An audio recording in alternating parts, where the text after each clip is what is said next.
vam estar a punt que tot es parés, que els caixers automàtics deixessin de donar diners. Imaginin-se el que representaria que anem al caixer i que no funciona cap caixer. Això va estar a punt de passar aquella tardor del 2008. Les agències no són infal·libles. Es va demostrar clarament amb la crisi en la que estem. Vostès saben que les anomenades hipoteques subprime, és a dir, hipoteques donades a persones que no quedava massa clar que poguessin tornar-les, però com a conseqüència de l'articulació que s'havia establert de repartir el risc, estaven qualificades de AAA. I per tant, quan algú comprava aquell bonus amb aquella garantia, deia, escolta, això és tan segur com el tresor dels Estats Units. Després va resultar que, ja ho veuen, que no ho era tant de segur. Si jo faig de profeta dient no pagarà, al final si tant ho dic, potser convenço a una sèrie de gent que són els que li van deixant diners, que deixen de deixar-li, i clar, al final no pagarà. Què es va fer per als estats?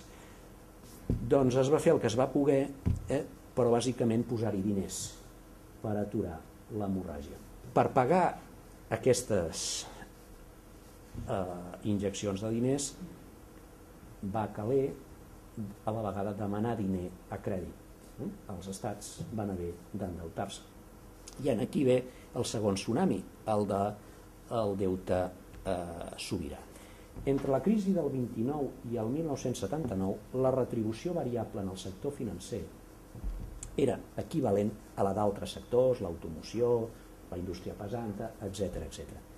Entre el 1980 i el 2007, la primera toc d'atenció és la crisi de Northern Rock al Regne Unit el 2007, és un 80% més alt. Aquest sistema retributiu clarament alimenta bombolles. No és que sigui la causa de les bombolles, però les alimenta. Fa 24 anys, a l'1% més ric dels nord-americans els hi corresponia algo més del 12% de la renda bruta del país. 1%, 12% de la renda bruta del país. En el 2007, del 12%, havíem saltat al 23%. El dret, entès com a ordenament jurídic, no com a objectiu del dret i de la justícia, no, com a ordenament jurídic, com a regulació, és un instrument al servei d'uns objectius. És una eina. Uns objectius relacionats amb uns valors. Amb quins?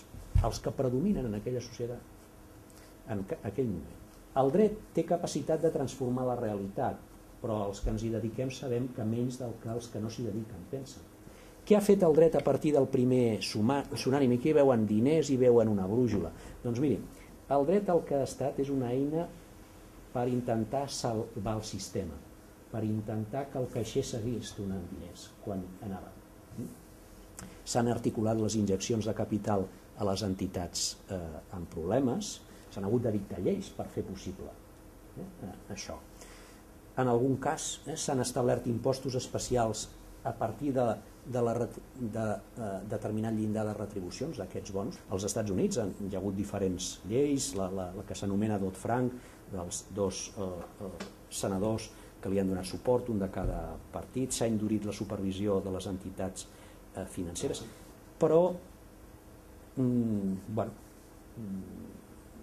grans coses no hem fet. Quan jo els hi plantejava al començament si hi ha un canvi de valors socials predominants des de la primera crisi a la segona, des del punt de fer fallida el sistema financer mundial a la crisi del deute sobirà, diria, si l'hi ha, no és en la banca internacional. Ara els mercats ens diuen, escolti, vostè el que ha de fer és això. L'estat espanyol el que ha de fer és això. El portuguès, això. I fins i tot els alemanys, és això. Jo puc estar d'acord amb algunes de les coses que es diuen que hem de fer. El que no m'acaba de fer el pes és que se li imposi als poders democràtics per algú que són els mercats, però que, si mires, doncs són persones concretes. Tenim aquest risc que abans els hi comentava del govern plutocràtic.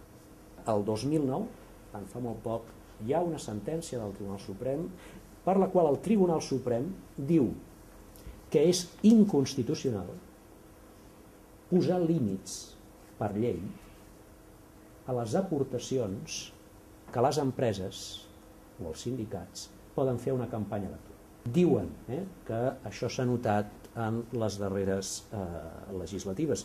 Una de les pitjors coses que ens pot passar en aquesta crisi és que no aprenguem cap lliçó.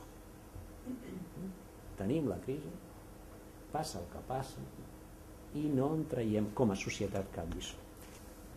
Primer tsunami, valors. Segon tsunami, valors. Com a valors socials predominants, més enllà de l'empitament que es pugui tenir en relació a determinades accions que ens apoden individualment o col·lectivament, els valors predominants no han canviat.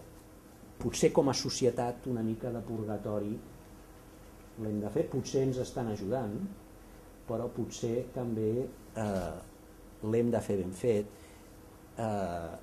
i no fer-lo només una part. El que necessitem és una aproximació molt més cooperativa, molt més de treballar plegats i de preocupar-nos pel benestar de la rotllana en comptes de cadascú tirar